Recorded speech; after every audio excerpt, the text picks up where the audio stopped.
Alright, okay, sorry if I seem a little drowsy. I just got up from a nap because I haven't napped all day because I had to email myself stuff for class that I'm stressing about. So, let's see. October, we're not starting off well because we're about to dive into the second worst episode of Season 5. But let's just say that on Instagram I'm doing the MLP 30-day challenge, and today's date, which was my least favorite character, I went into a giant rant, and not a lot of people get that, so I figured I'm going to plow through these episodes as fast as possible so I can explain with my own math why I feel a distaste for this particular character, because as of right now, he's only appeared in this season, so I want to get to that episode later on, but we need to plow through the other 13 episodes before we can do that. So, let's get into Party Pooped. Also, TMI on the title. Well, so as we see this episode start out, we see that Twilight is pretty much, well, usually stressed about something. Because it's not like she hasn't been stressed about stuff first. There's no reason to be nervous. Nothing to worry about. Everything's gonna be fine. Twilight, have those butterflies in your tummy. Don't eat it. Making new friends is always fun. It's not as fun when having to study 70-plus terms for an exam where you have to figure out pick from 25 terms, find 15 of them correct, then do a cluster on 3 clusters of 9 terms total, figure out what they all mean, and then figure out 3 of them of what they have in common, and then write an essay. But hey, making new friends is much easier than that. So basically, what Twilight is stressed about is that she invited over a new species introduced in the show, the Yaks, who originate from Yakistan, as sort of a means to understand, basically combining cultures between ponies and the Yaks so they can discover friendship.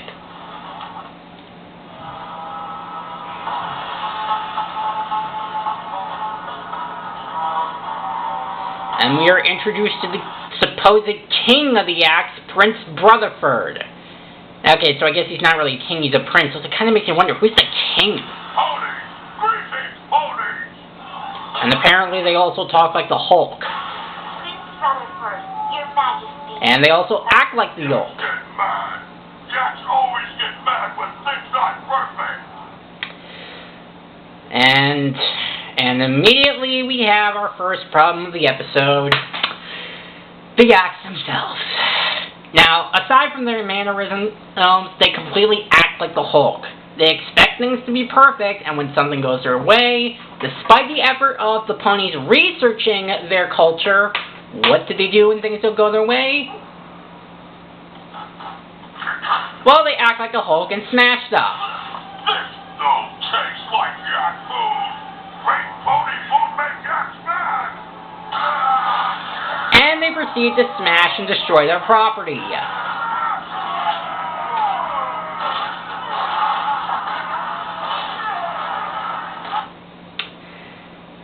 Get used to that because that's going to be later for the first 2 acts.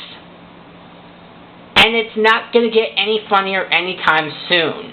It's pretty much the equivalent of watching a kid throw a temper tantrum when something goes their way. If that kid was a spoiled-ass brat.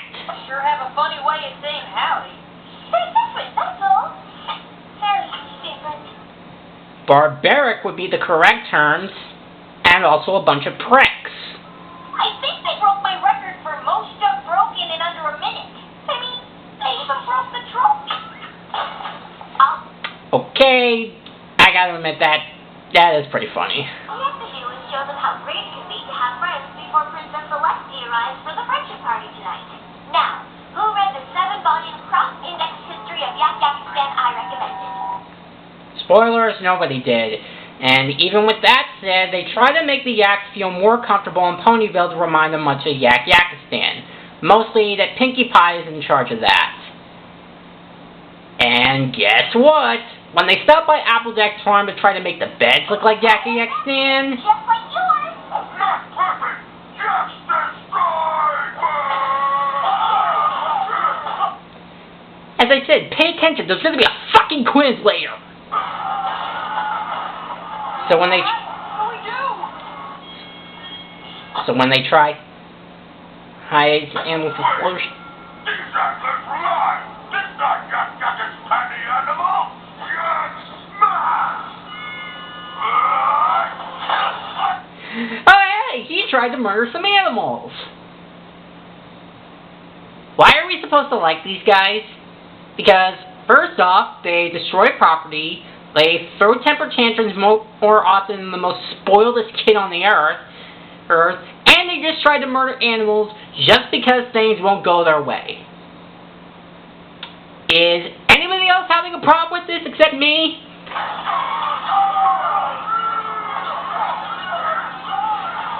So, when they try to make clothing for the yaks, they eat it and... Tastes like yak fabric!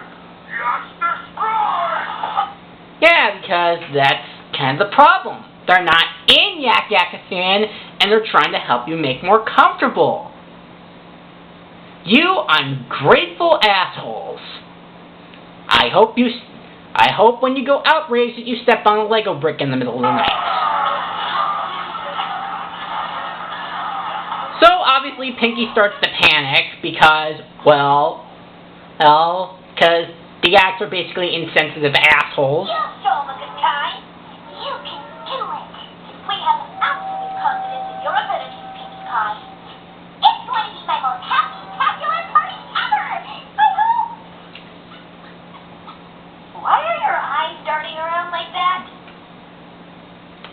Because she knows that the yaks are gonna have another temper tantrum. What are you in on I think it should probably be more of a commentary that everyone should use. Pinkie Pie, I don't know what we'd do without you either.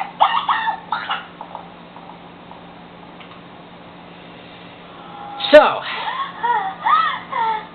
big surprise, she goes to Sugarfield Corner, and pretty much like anyone in this situation, she panics. But then again, if I would be, I'd probably be more angry with them.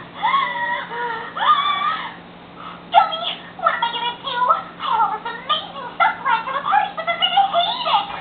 There's no way to make a cluster feel like Yak-Yakistan. Oh, they're just too sensitive. Even Fluttershy made them mad. I think sensitive would be the wrong term for them. I'm just gonna say spoiled and whiny is the correct term.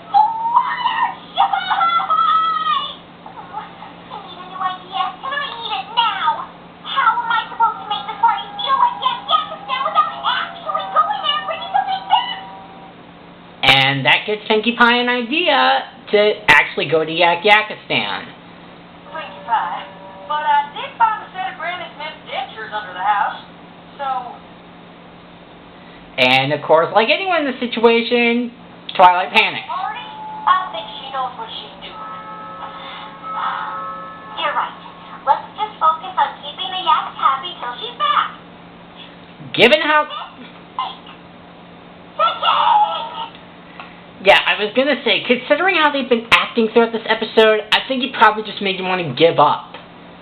It also kind of makes me wonder why Celestia didn't even bother trying to make peace with them, because, again, they pretty much have the IQ of Beavis and Butthead and act like a bunch of whiny babies when they don't get their way. One bite and you'll be transported right back to Yak-Yakistan. We've never needed a party so badly. And speaking of that trip, we actually get to the best part of the episode. It's Pinky's travel. Next stop, Crystal Empire. And so, my quest begins. I know what you're thinking. Why go to Yak-Yakistan alone, Pinkie Pie? Because I'm the party planner. And as I said, this is the best part of this episode. Basically, Pinky's inner monologue, like pretty much the equivalent of like any classic noir movie, is actually pretty funny, and her travels are pretty interesting. My rump and my rump alone. If I want a great party, I gotta climb the mountain doors of the Crystal Empire, find Yak-Yakistan, and come back with something authentic. I'm really surprised that nobody on the train is like, wait, who is she talking to? But coincidence of all coincidences, the train Wait. Where? No. Please tell me this is magical sand-colored snow. No, it's sand. Sand. Definitely sand. Dodge City, end of the line, I'm afraid. Off. Yeah, so I guess that probably means that Pinky took the wrong train and ended up in Dodge Junction. And I guess the more I think about it, looking back at the last roundup, it was sort of a dead end when they went back all the way in Season 2. So, Pinkie Pie tries to help out Miss Cheerilee, really, to basically get on a carriage. It is another means to try to get to Yak-Yakistan. And so, my quest begins. As I stare across the endless desert, tell myself, soon triumphantly enter the homeland of our noble... And then they almost jump off a cliff.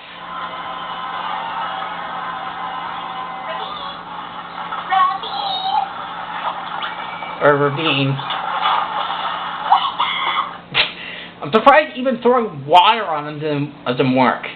That almost makes me wonder, how did she get any sleep?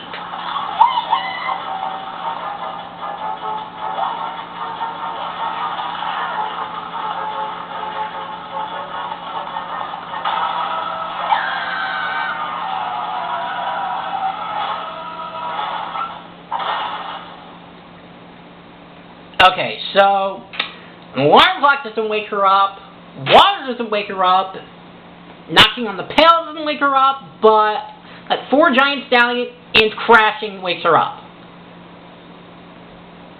Yeah, I can live with that, and...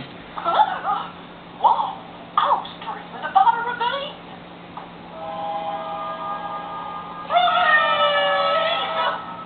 You're not dead yet. That's what I said. Never mind. Oh, of course they're not dead. And of course so yeah, let's go back and see how the Yaks are doing when they try to play music similar to Yak-Yakistan.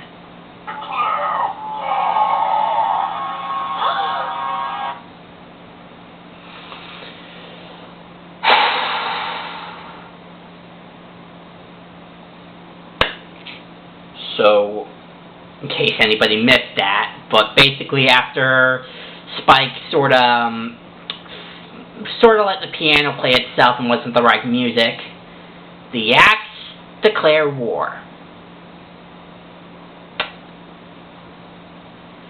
So, let me get this straight. So, after everything that the ponies had tried to do to try to make it sound like your culture, and just when things, and no matter how many times things won't go your way, you destroy their property without any consequences, and when things don't go your way, you declare war on them. Considering that the ponies have 4 powerful alicorns on their side, right, and earth ponies with creativity, unicorns with magic, and pegasi with fly, what exactly would the Yaks accomplish? Just by simply smashing stuff when they could be incinerated by a single laser? I'm not trying to encourage their war, but considering how spoiled these guys are, and after everything the ponies did to try to make it look like their home, they really are a bunch of insensitive assholes. And I don't care about them. So, I could go into greater detail of how obnoxious the acts are in this episode, but we're going to save that for the summary because we have about at least less than 10 minutes left. And let's see how this goes. So obviously because of that, Twilight panicked, even though, oh yeah, she's a powerful alicorn that could easily demolish their stupid village. Which, again, was there any reason why they should bother being friends with the Yaks? Because based on what we've seen so far, that doesn't seem to be the case. What's this? Well, we panicked and tried to plan our own party. It's sort of heavy. The Yaks are going home. This is awful. What is the price, Princess Celestia? Now, the only surprise is that I may have just started a war. Yeah, I was actually going to bring that up, that you're not going to tell them war. But, yeah, their tactics are going to be as effective as Shu's justice and benevolence. And speaking of Pinkie Pie, she arrived at the snow and... It was a major adventure that took most of the afternoon. Know what I mean? This is it. The northern boundary of the Crystal Empire. Oh, yeah, so apparently off-screen, Pinkie must have finally arrived at the Crystal Empire, and Cadence offered her help. Beyond lies Yakiyakistan. No Cody who's attempted this climb has ever returned. Are you sure you have to do this? It's Pinkie Pie, don't question it. Besides, considering it's Pinkie Pie, she's gonna make it all right. And shock of all shocks, a bunch of coincidences happen, and... Slow down! I can't understand a word you're saying.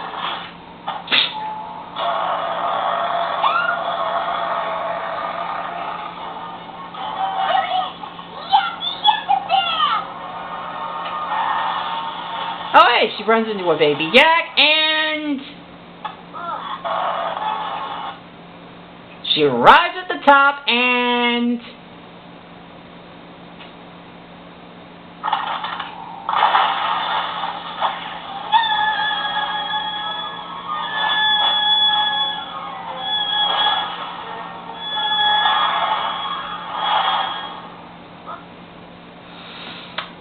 she goes all the way back to Ponyville, making this entire trip pointless. So now, we don't even get to see Yakistan until a season or two later.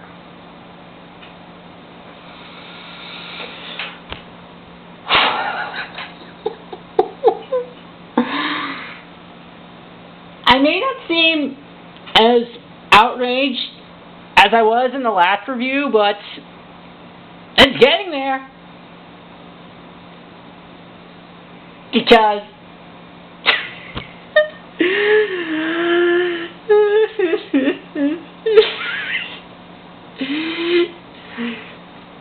as I said, considering how the walls are incredibly thin here, I do not want everybody to look at me like I'm having a mental breakdown and screaming like a raging lunatic. But, yeah, that's another problem with this episode is, the pacing. Because it seems like this episode decides, oh, you're going to have a trip that's going to make us see Yakistan? Yeah, well, fuck you. You're not going to see it. And, yes, while Pinkie's reaction is pretty funny, I don't want to, like, blow out my voice, so I'm just going to link Linkara's Combine Harvester rant from his 500th episode, do the job for me. Because... So after 48 comics, and however long this episode has been running, it was all for nothing! Ah! Hey, Grover, do you want to review comic books?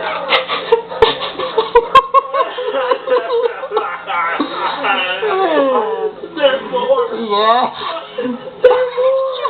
Sacrifice my voice for this episode! No, Tommy. I am your father. You know what? I'm just giving in. Keep Philo all the way. Why aren't you real?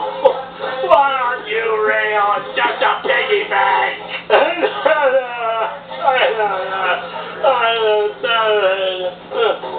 Lavender. Well, I hope you enjoyed a video of someone expressing my inner sanity and my thoughts about this episode. Considering what I've said throughout the past 18 minutes, you'll be surprised I haven't screamed like a lunatic and threw my laptop out the window. Is everybody alright? So apparently off-screen, it looks like that the rest of the main six discovered, actually another good thing about this episode, is that apparently Pinkie Pie has her own secret party cave. The more you know.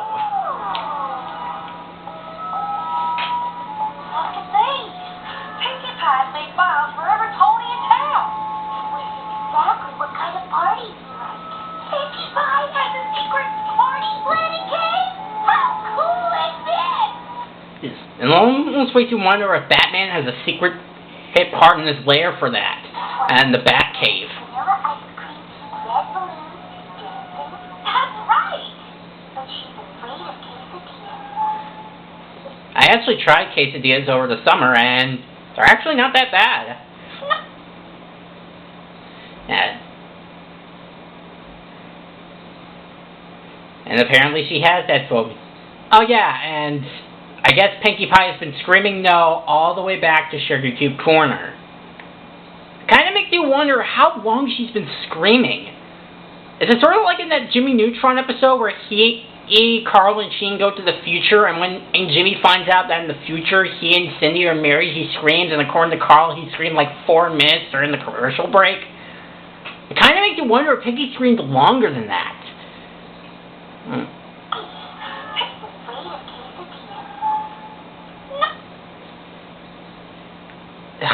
Sorry, I think I lost the sound in this episode.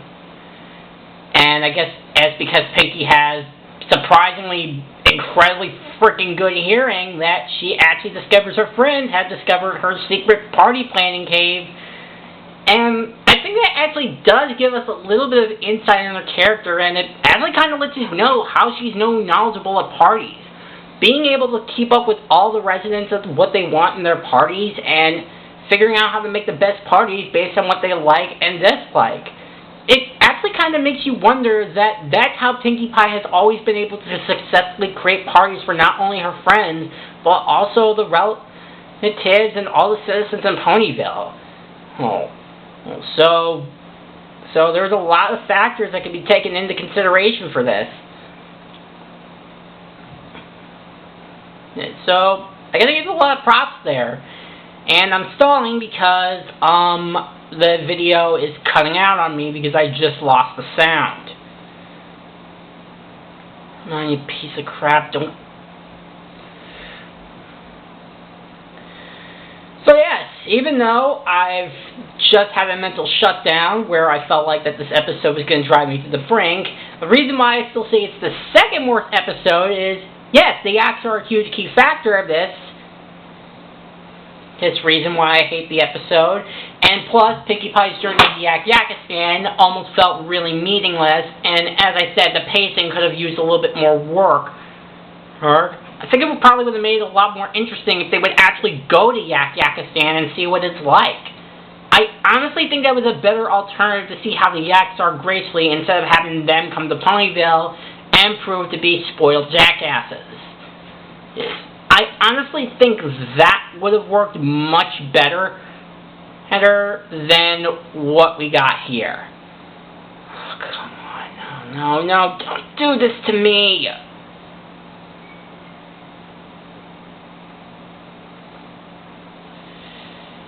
I have to keep refreshing the page just for the stupid thing to work. And all because I lost the volume in the last 5 minutes. So while I'm waiting for this thing to load, is there anything else that I should go over that I haven't addressed yet about this episode?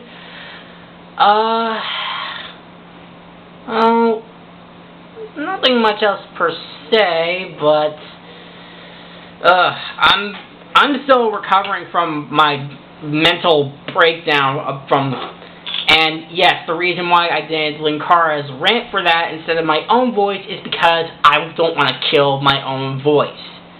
Because, trust me, having a sore throat and not be able to talk really, really, really sucks.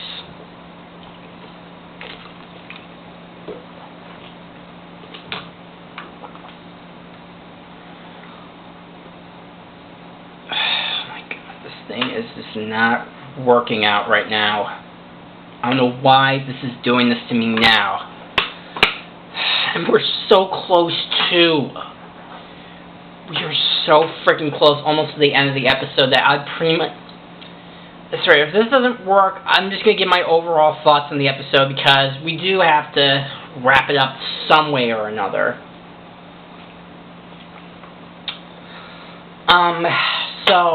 Because I want to get some important details out here, but apparently the Wi-Fi here is not letting me.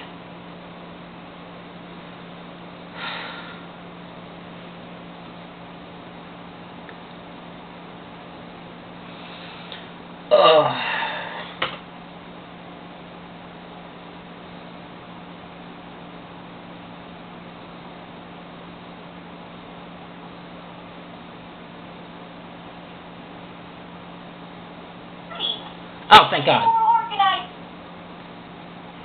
So yeah, alright, so we're back. So, sorry for the long wait. So anyways, when Pinky discovers that her friends discover her party cave, they're actually pretty impressed. Oh my God, no.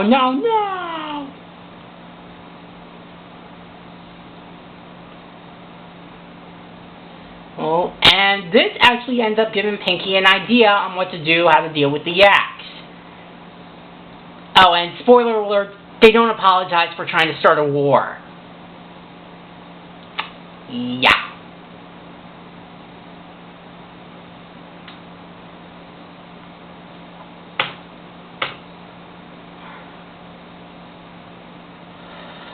Alright, this video is just not working around, so I'm just gonna wrap this up.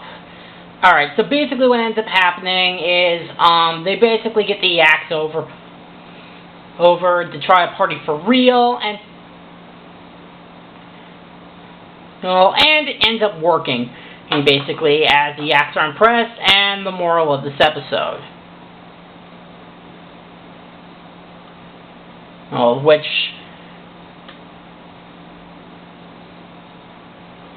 So yeah, and I'll be perfectly honest, I don't really fully get the moral.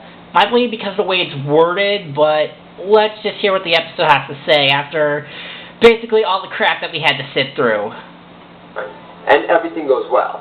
Prince Rutherford, every time we tried to make something in Equestria feel like Yakakistan, we couldn't get it right. When I got back from my adventure, I realized something. We shouldn't try to make Equestria feel like your home. We should try to make you feel at home in Equestria. And that means showing you why we love it here. So you'll love it too. Yeah. Okay, so as I said, I think the wording of the moral is a bit difficult, but what I can get out of it is that basically sort of like expanding your cultures a bit, like basically showing the yaks what Ponyville is like from their perspective and trying to make Ponyville like Yakistan, like sort of embracing each other's cultures. I mean, honestly, that's how I can interpret it, because as I said, the wording of the moral seems a bit off, and I don't know if it's going to be fixed or something like that, but that's the best that I can interpret it. So yeah, so the yaks have ended up enjoying the party, and they all live happily ever after and such. And that was Party Pooped, and looking back on it, I think it's more of a love-hate relationship with this episode. As I said, the main problem of this episode is, of course, the pacing. It felt like that Pinky's journey just meant nothing, and following for the first two acts, and more specifically the first act, is just the yaks just acting like a bunch of jackasses, whining when something doesn't go their way, and also not apologizing for them declaring war. It kind of makes you wonder, like, why they would even try to be friends with them in the first place. That being said, there are a couple of funnier moments than there was in the previous episode, of course, and I did like Pinky's monologue. While the wording of what the episode's trying to say is a bit off, I can understand what it's trying to say, and I can interpret it as best I can. Plus, the party planning cave is really great, but I'm sorry, to me at least, this episode is bad. So, I mean, even though I just felt like I had a mental breakdown, I'd probably give this episode a D+. Originally, I probably going to give it a D, but I felt like there are a lot more positive moments that people can overlook, but the major problems are mostly with the yaks and the pacing. So, despite technical difficulties of facing in this review, overall, Party Poop gets a D+. So hopefully next time we'll review an episode that's better than the last two that we got. So next time, I will see you guys in Amending Fences.